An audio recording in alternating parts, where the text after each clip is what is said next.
여러분 안녕하세요. 행복한 노후를 준비하는 금토연구소의 박종현입니다. 이번 시간에는 주간 ETF 탑10 시간입니다.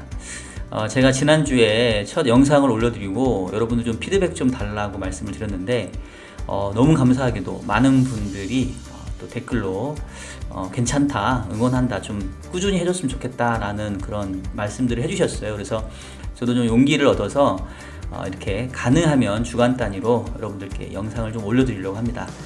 그리고 또 어차피 제가 그 매월 그 퇴직연금 ETF 포트폴리오를 이제 공개해 드리고 있잖아요. 그래서 저도 요즘에 워낙 ETF 종목들이 잘 나오고 또 새로운 종목들이 올라오기 때문에 저도 꾸준히 좀 공부를 할 필요가 있거든요. 그래서 여러분들 저와 함께 일주일에 한 번 정도는 한 주 동안의 시장 흐름 좀 짚어보고 어떤 ETF 종목들이 성과가 좋았는지 또 어떤 종목들은 안 좋았는지 이런 걸 계속 꾸준히 보시면서 이 투자에 대한 아이디어를 얻어 가셨으면 좋겠습니다.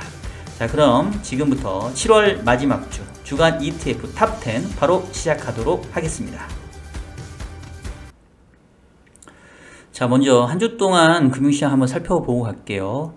지난주에는 딱히 뭐 안전자산, 위험자산 뭐 이렇게 어떤 우열을 가리긴 좀 어려웠던 것 같고요.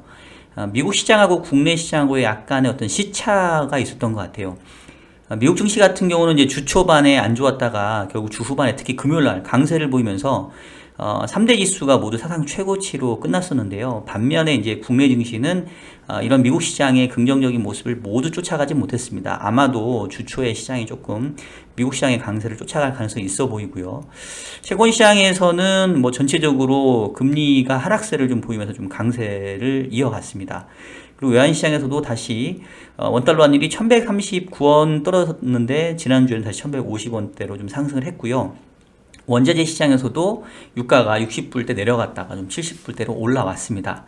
가상화폐 시장도 지난주에 비워드 데이라는 그런 어떤 이벤트가 있어가지고 좀 강세를 전체적으로 좀 보였던, 그래서 약간 뭐 주식, 채권, 뭐 외환 이런 것들이 어떻게 보면은 조금 맞물리기보다는 이제 각각의 시장 모멘텀에 움직였다라고 볼 수 있겠고요.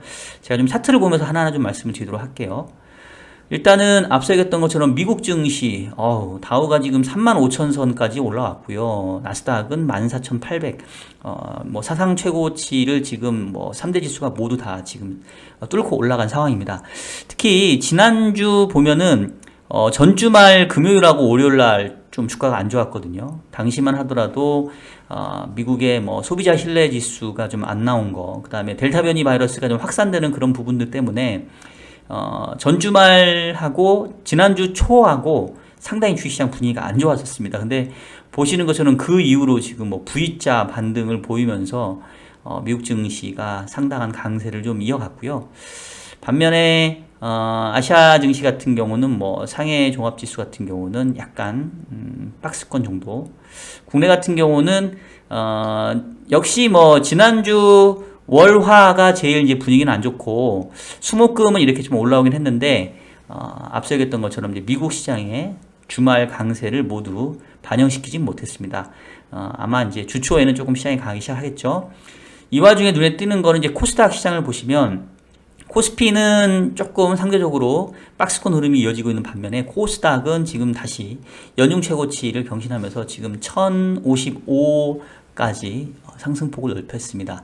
최근에 중소형주 위주로 시장이 강세를 보이는 이런 부분들을 조금 보여준 것 같아요. 채권 시장을 보시면은 뭐 미국채 금리의 하락 흐름들 뭐 계속 큰 흐름에서는 조금 이어지고 있고요. 관련해서는 뭐 저도 여러 방송에서 좀 얘기를 했던 것 같아요. 기본적으로 이제 피크 아웃에 대한 그런 뭐 우려감들이 이 미국채 금리를 끌어내리고 있다라고 말씀드렸는데, 한때 장중에 1.13까지 거의 어떻게 보면은 심리적인 지지선이라고 할 수 있는 1.1선까지 급락을 했다가 지금 다시 좀 올라왔는데, 그림을 보시면 이게 그렇다고 해서 급격하게 반등할 만한 그런 그림은 아닌 것 같아요. 저는 기본적으로 채권시장 측면에서는 이 3월 말 요 정도가 요번 사이클에서 고점이었다. 장기채 금리는 특히나 이제 고점을 확인을 하고 연말까지는 계속 뭐 폭은 크지 않더라도 좀 떨어지는 그림을 예상을 하고 있고요.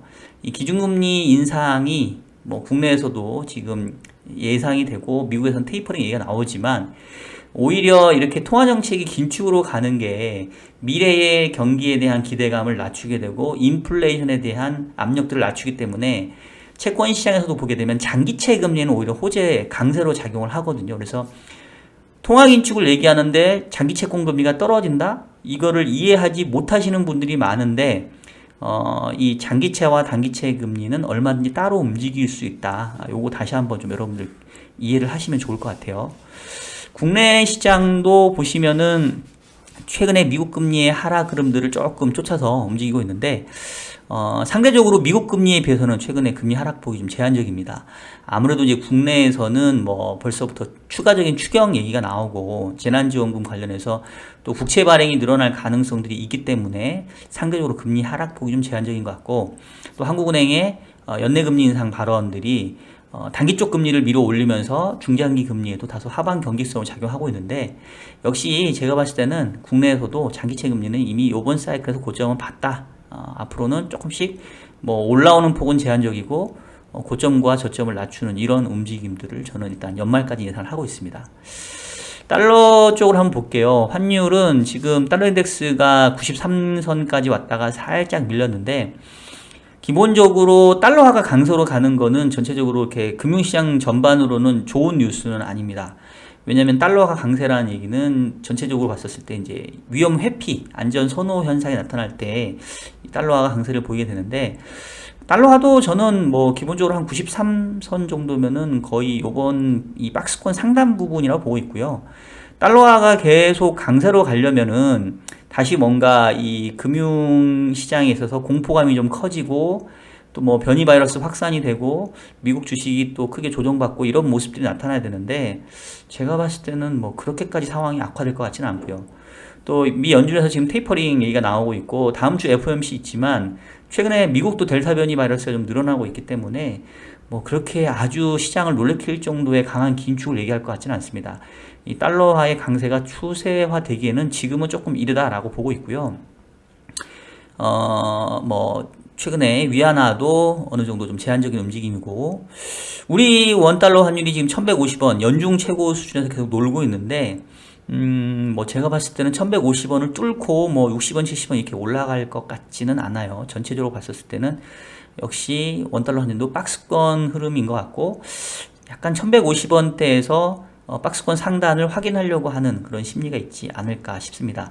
이제 외국인들이 좀 빠르게 좀 들어와 주긴 해야 되는데 외국인들이 들어오는 시기는 결국은 연준이 최근에 경기에 대한 불안감 또 델타 변이에 대한 불안감 때문에 통화 정책의 긴축의 어떤 속도를 그렇게 빨리 하지 않을 거다라는 이런 것들이 좀 공식적으로 좀 확인이 돼야 될 거예요. 이제 그러려면 다음 주 7월 FOMC, 그 다음에 이제 8월 말에 있을 잭슨 홀 미팅, 이런 것들이 좀 확인이 되어야, 그때 돼야 이제 외국인 매수세도, 추세가 될 수 있고, 뭐 환율도 그때나 돼서 이제 원화가 조금 강세로 갈 수 있을 것 같은데, 그 전까지는 약간 상단 부분에서, 그 지지를 확인하려고 하는 이런 움직임이지 않겠냐, 이렇게 좀 전망을 하고 있습니다.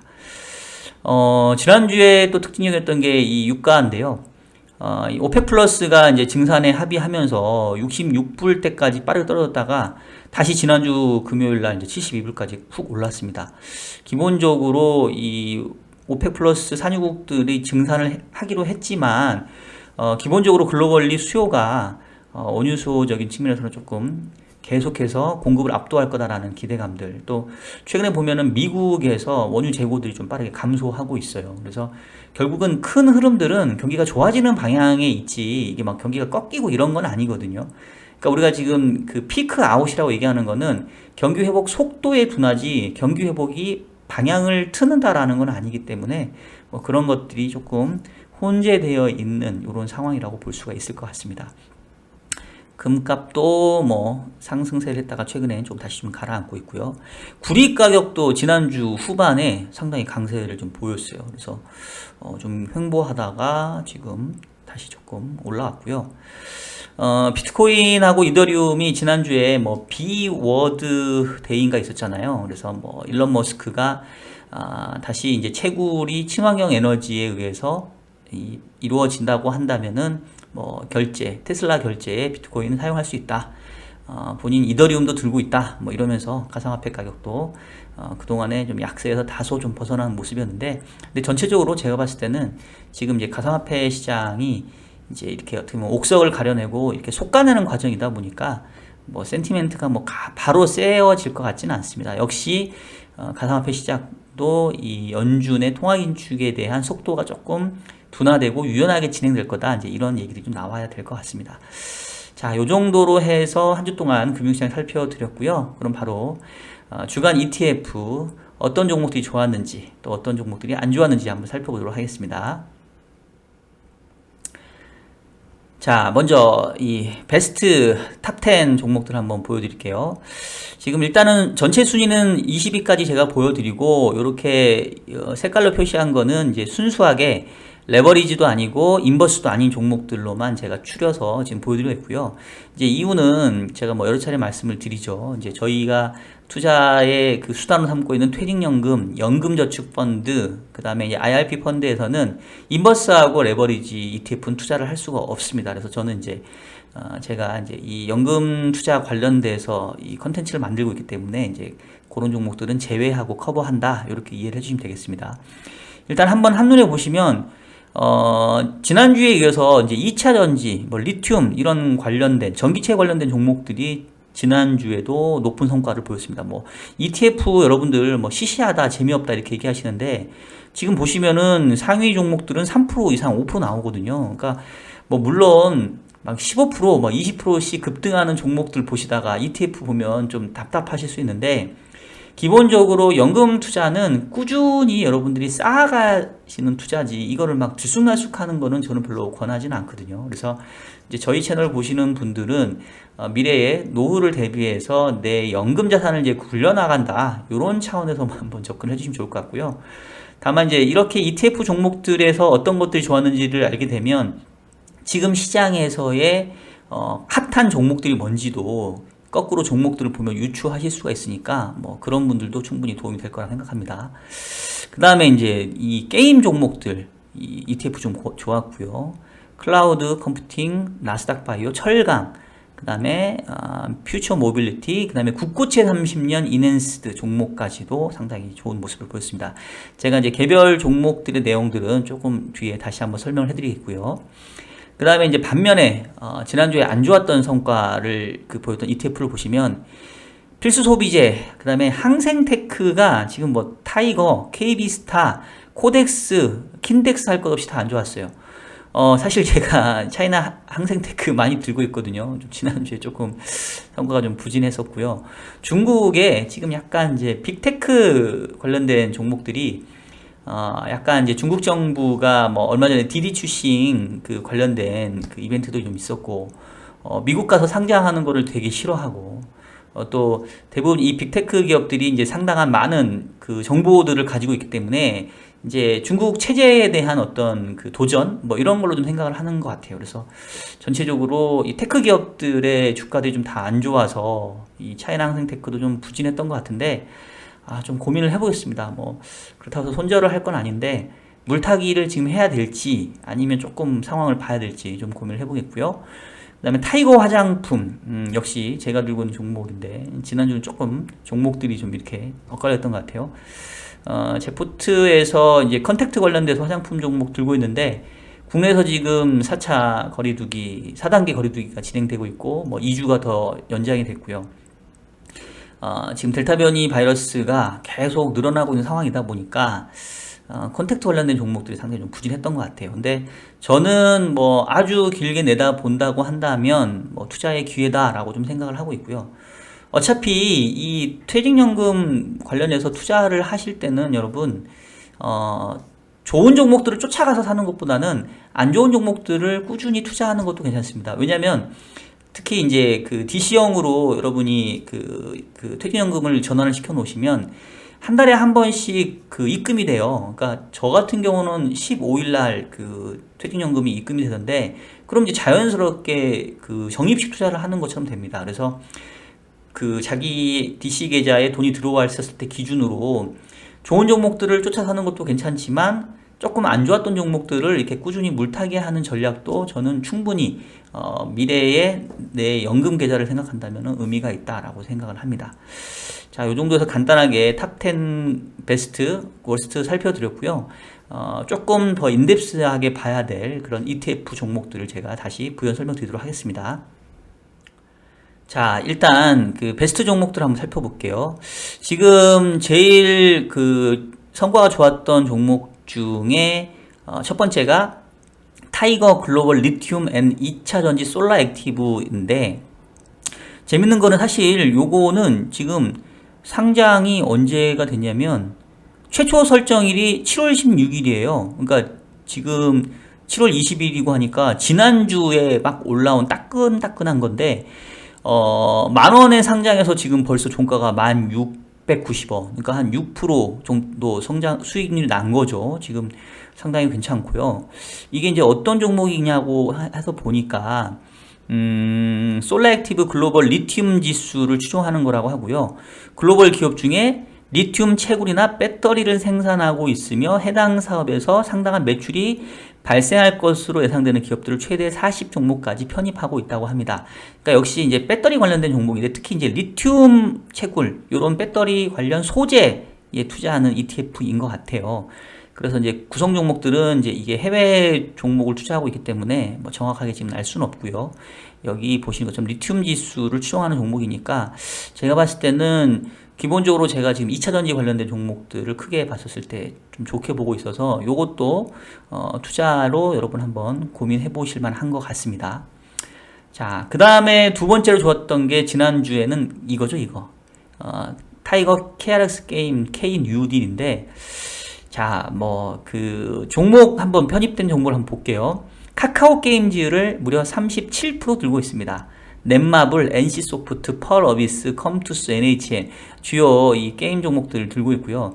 사실 제 포트에 게임 관련된 게 없어요. 그래서 저는 이제 기본적으로 게임을 별로 안 좋아해서 이제 제가 잘 아는 종목으로 포트를 구성하다 보니까 게임은 그동안 별로 투자를 안 했었는데, 이제 저도 투자를 좀 해야 될 것 같아요. 일단 카카오 게임즈 한번 볼게요, 여러분. 지금 이게 일봉 차트 보시면, 야, 이게 지금 7월 초만 하더라도 58,000원이 지금 10만원 넘어갔으니까 거의 더블 났습니다.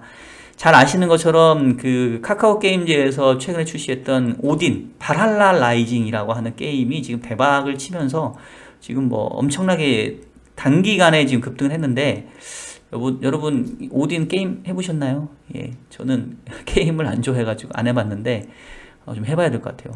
그리고 특히나 이제 게임 관련된 종목들이 이제 그 최근에 또 가장 큰 이슈가 뜨거운 게 이 메타버스잖아요. 근데 저도 지금 원래 올해 이번 달에 이제 메타버스 관련된 그 펀드를 가입하려고 했는데, 이게 지금 그렇게 종목이 많지 않고, 제가 그 DC 계좌를 퇴직연금 계좌 운영하고 있는 미래세 증권에서는 또 이 메타버스 펀드가 지금 판매가 안 되더라고요. 그래서 지금 못 사고 있는데, 메타버스 관련해서 가장 아마 근접해 있는 게 아마 게임인 것 같아요. 그리고 최근에 보니까 이제 뭐 네이버나 뭐 그 카카오도 이런 쪽 비즈니스를 하려고 하는데, 일단은 이제 그런 차원에서 게임 관련된 업종, 저도 이제 그동안에는 투자를 안 했지만 좀 긍정적으로 봐야 되지 않냐, 이런 좀 생각이 들었습니다. 자, 그리고 네 번째로 좋았던 게 차이나 전기차 솔라 액티브. 이거는 뭐 사실은 단골이죠. 저도 많은 비중을 들고 있는데, 지난주 조금 부진했다가, 그러니까 전주 말에, 그래서 차이나 전기차 솔라 액티브가 원래 지난주 제가 주간 ETF 리뷰해 드릴 때는 워스트 순위에 조금 이름을 올렸었는데, 지난 한 주 동안 성과가 좀 많이 개선이 됐습니다. 기본적으로 이 중국에 상장되어 있는 전기차 관련된 그런 종목들에 투자하는 종목이죠. 전기자동차 및 관련 부품주. 그러니까 지금 보면 어쨌든 전기차 관련된 2차 전지 관련된 종목들이 대세긴 대세인 것 같아요.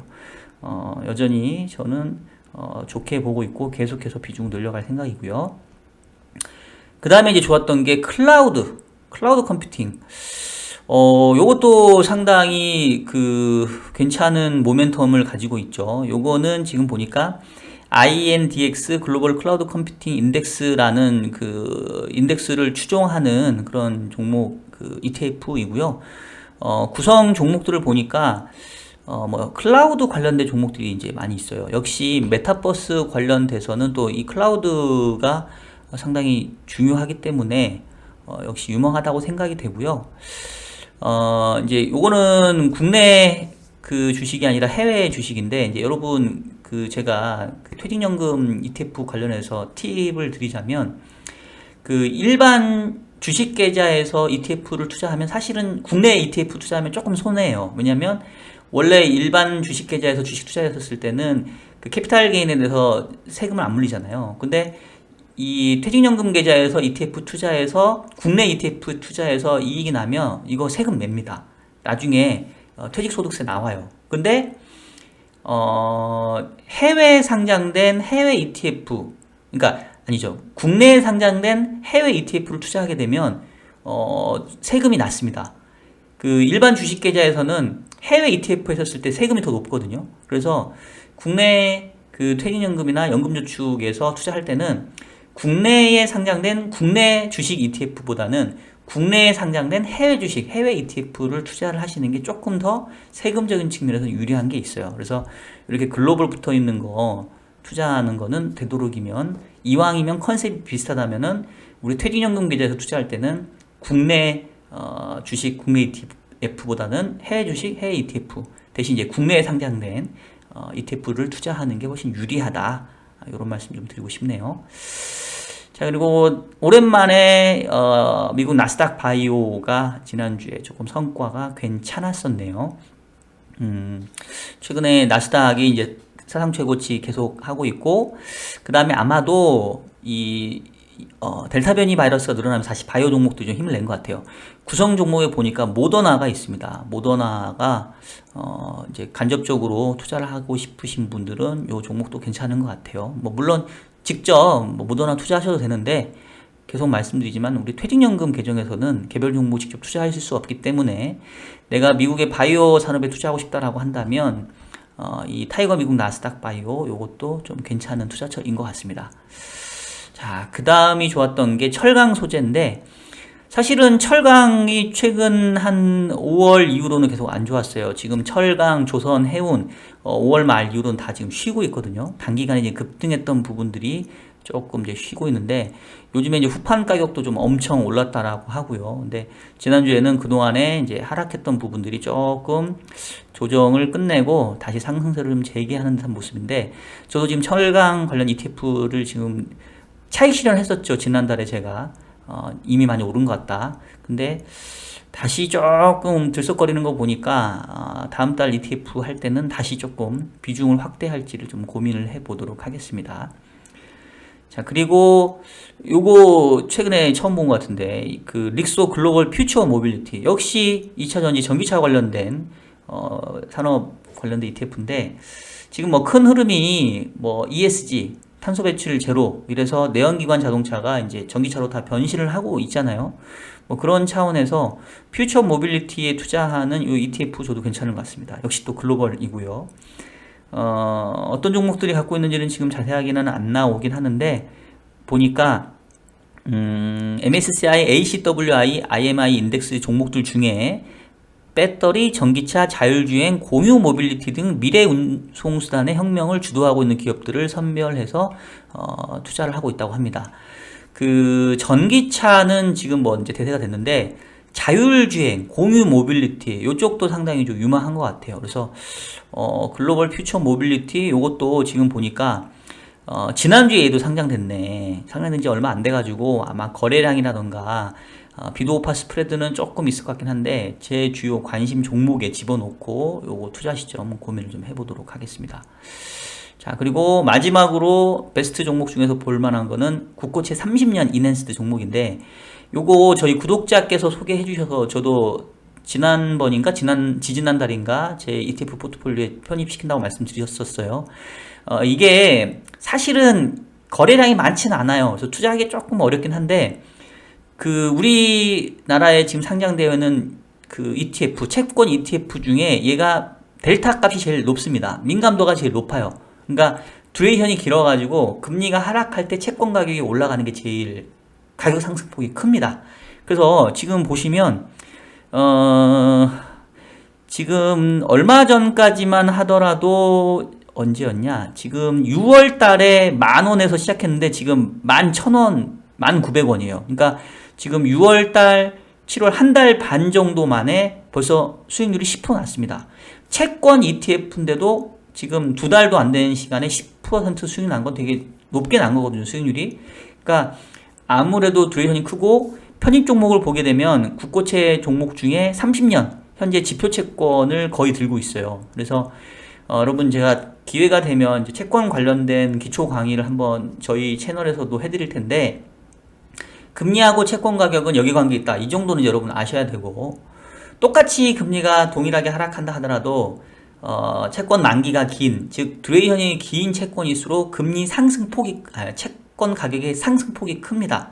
그래서 최근에 장기채 금리는 제가 고점 보고 지금 이제 이미 떨어지고 있다라고 말씀을 드렸고 연말까지 떨어질 것 같다고 말씀드렸죠. 그럼 이제 채권 사야 되는데 채권 ETF 뭐 사야 됩니까? 라고 했었을 때 이왕이면 듀레이션이 긴 장기 채권 ETF 사시면 돼요. 회사채 ETF 이런 거 아니고요. 국채 중에서도 장기채 ETF 사시면 되고 킥스 국고채 30년 이네스트 괜찮습니다. 요거 거래량이 부족하다고 생각되시는 분은 하나로 뭐 국고채 장기채 ETF가 있어요. 그것도 괜찮으니까 한번 투자를 검토를 해보시면 좋을 것 같아요. 자, 요 정도가 이제 베스트 종목에서 살펴드린 거고 워스트 종목은 제가 두 종목을 살펴드릴게요. 아까 얘기했던 차이나 항생테크. 이거 고민이네. 이거 지금 올해 2월 달부터 계속 부진한데 그동안 좀 물타기 해왔었거든요. 근데 이거 조금 안 좋네. 흐름 보니까 일단은 추가적인 매입은 좀 신중해야 될 것 같고요. 앞서 얘기했던 것처럼 이제 중국 정부가 이제 빅테크 기업들에 대한 약간의 어떤 좀 많은 규제를 가하고 있는데 요거 조금 진행되는 상황 봐서 추가 매입 좀 고민하도록 하겠습니다. 그 다음에 타이거 화장품 요거 잠깐 좋아지다가 지금 한 2주 동안 델타 변이 확산되면서 좀 안 좋은데 이거는 저는 조금 더 빠지면 저가 매수 고민하겠습니다. 종목들 보시면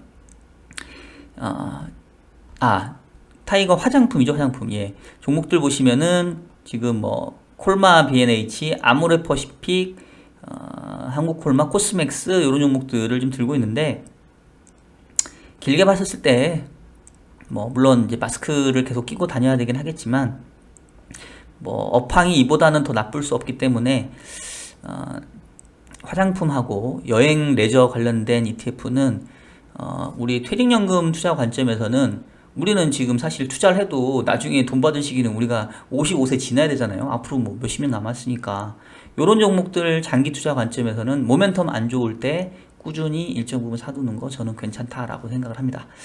자, 이 정도로 해서 ETF 베스트 종목들, 그다음에 워스트 종목들까지 인덱스 살펴드렸고요. 마지막으로 다음 주에 있을 주요 이벤트 살펴드리고 영상 마무리하도록 하겠습니다.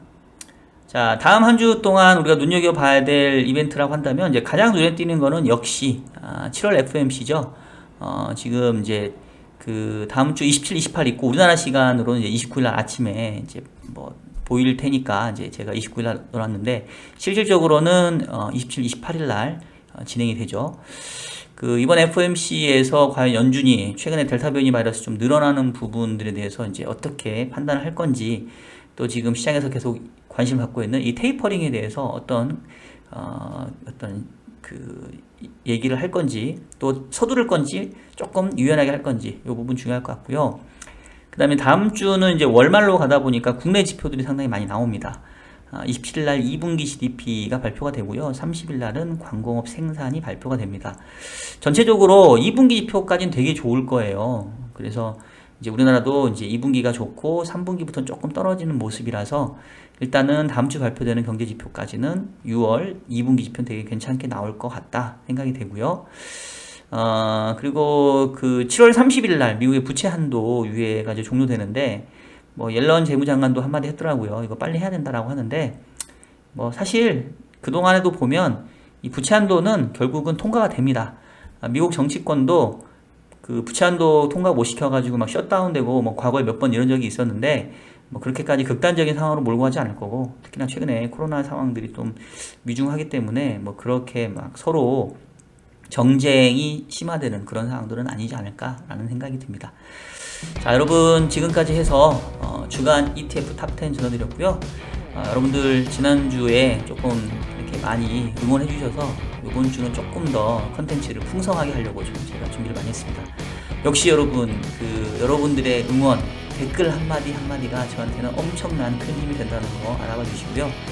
오늘 영상 좋으셨다면 구독, 좋아요 꼭 눌러주셨으면 좋겠습니다. 자, 그러면 저는 또 다음 영상에서 찾아뵙도록 하겠습니다. 지금까지 금퇴연구소의 박종현이었습니다. 여러분 다음에 뵐게요. 안녕.